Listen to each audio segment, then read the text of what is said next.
Hello, welcome to my channel, Another Bibliophile Reads. My name is Greg, and I'm doing the I'm Under the Influence tag, originally created by a Book Olive, and I was tagged by MJ at Reading This Life. There are 10 questions to this tag. Number 1, what's a fantastic book you read off the recommendation of another booktuber? And oppositely, what is a book you were talked out of reading because of a booktuber's review? Well, the one book that I was talked into reading was True Grit by Charles Portis. It actually came from a comment in a June on the Range video, and the commenter mentioned that the audiobook was just wonderfully narrated by Donna Tartt. And since I had to read books for June on the Range, I picked that one. And it is one of my favorite books of 2021, especially with the narration by Donna Tartt, because she just nailed the character of Maddie with her accent. As for being talked out of a book, I don't think I was talked out of a book, but I will talk about a book that sort of is a failed recommendation, and that is Persuasion by Jane Austen. It was July, or coming up to July, and I was persuaded to try a Jane Austen book. And let me say that I did not get along well with Jane Austen.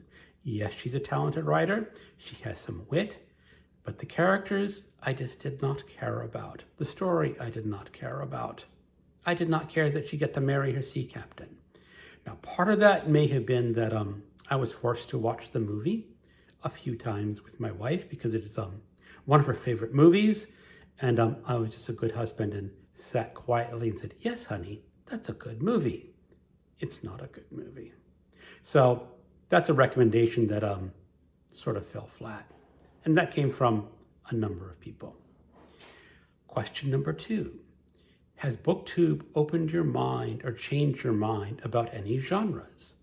I think Westerns. I had read a few Westerns before, just here and there, but joining June on the Range did open my mind to a whole genre that I had been totally ignoring, especially sort of the books of Louis L'Amour and his like, which are the pulpy Westerns, which I had not read before. And I enjoyed them, and I will enjoy them again this coming June, if there is a June on the Range too. So that is the genre that I was introduced to. Question number 3. How much time did you spend on YouTube before Booktube, and how much do you spend on it now? Before Booktube, hardly anything, maybe half hour a week at the most. And now I'm having to basically limit my Booktube watching time because there are so many great channels and so many friends on Booktube. It's not possible to watch them all because you would be spending 4 hours a day at double time watching all your friends and catching up. And I just don't have that much time, even though I'm retired. Question number 3. How much time do you spend before book? I just answered that one. Question number 4. How many books did you read per month, per year before Booktube, and how many do you read now? Well, I have a database that I track all the books that I read, so I've got some hard statistics here. And I joined Booktube in 2021, but let's look back 2 years. In 2019, I read 139 books. That was 45,339 pages, with an average of 326 pages per book. In 2020, I read 138 books for 50,315 pages and an average of 364 pages. Now comes 2021, the year I joined Booktube, and the year I moved from the West Coast to the East Coast. And that is 137 books for 44,243 pages with an average of 312 per page.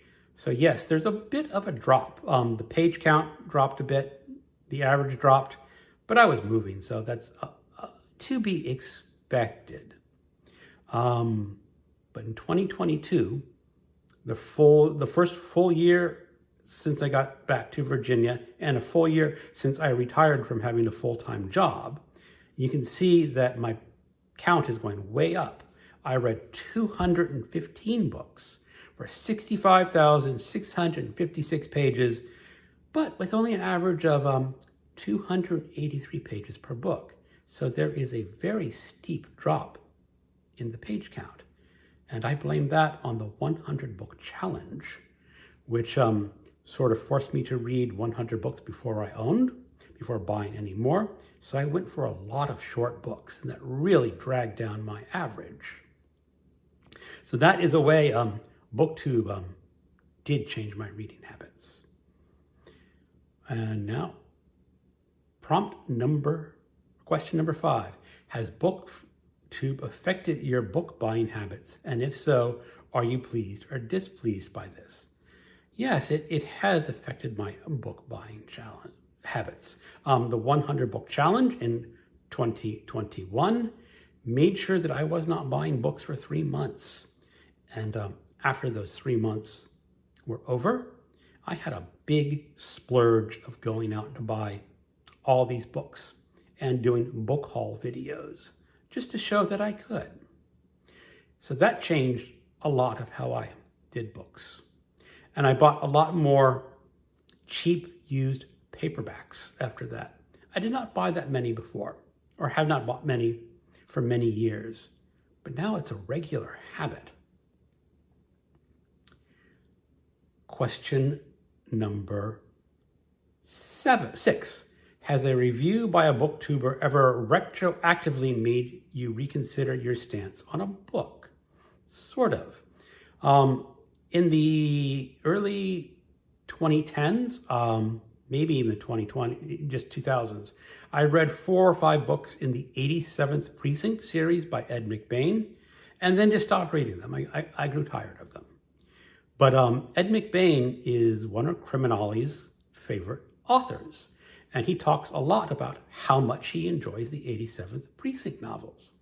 So what happened is, after I finished my 100 book challenge and was going out and splurging on used books, I went into one of those used bookstores, and there on the shelf were like 4 or 5 87th Precinct novels for $1. And Criminali influenced me to buy those. And I've been reading them. I've read 4 of those novels this year. 3 of them I liked. The 4th, not so much. But Criminali made me pick up those books again. Question number 8. What are some pressures you feel on your reading life because of the channel? Joining reading events. There are so many great reading events by great booktubers that I want to join them all. And if I joined them all, I would not be able to read all the books because there are a lot. And so I have in the past sort of joined events where I'm only minimal participant because I have so many other events in the month that I want to read. And not only events, but buddy reads and readathons.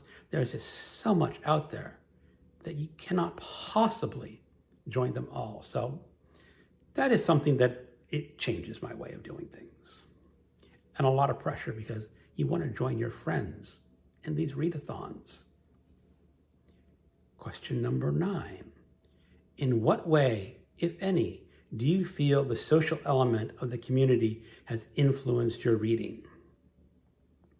Well, it's influenced my reading because mostly the events and the readathons and the buddy reads, because I now have friends at a distance who are book readers. Out here in Virginia, I really don't have any friends who are book readers. I have some neighbors who are friends, and they're fine. You can go out and do things with your neighbors. You can go to the local brewery and get some local beer, and have some chicken wings and have a good time, but they're not book readers, so got to think of something else to talk with them about. But on Booktube, you can talk to people who love books just as much as I do. The only unfortunate thing is they don't live here because, if they lived here, I'd say, that local brewery? Let's go grab a beer and some chicken wings and talk books. Unfortunately, that's not happening, but maybe someday if someone visits Virginia, I'll offer to buy you a beer and some chicken wings or a pizza or Indian food, depending on who you are. And question number 10. What impact do you hope your own channel will have on the Booktube community and or inspiring booktubers? I don't claim to be able or necessarily want to inspire other people, but maybe I do. I can think of a couple of channels that have started reading poetry videos. And I did that. I started reading poetry videos based on David Wiley and someone else. I can't remember who influenced me to read poetry, but now it's a pretty much of a regular on my channel that I will do Poetry Thursday. And some people have seen those videos and have started reading their own poetry videos. And that's really great, especially since some of them are completely different from my style. So I get to experience whole different kinds of poetry other than my own choices. So I guess I do like that, being able to inspire someone to do things in the same vein as myself, but in their own style. And that is the end of the questions. And who am I going to tag? I'm going to tag Bad is Rad 2, Bookins and Books, Jim's Books, Reading and Stuff, and Micah Cummings. Thank you for watching, and keep on reading.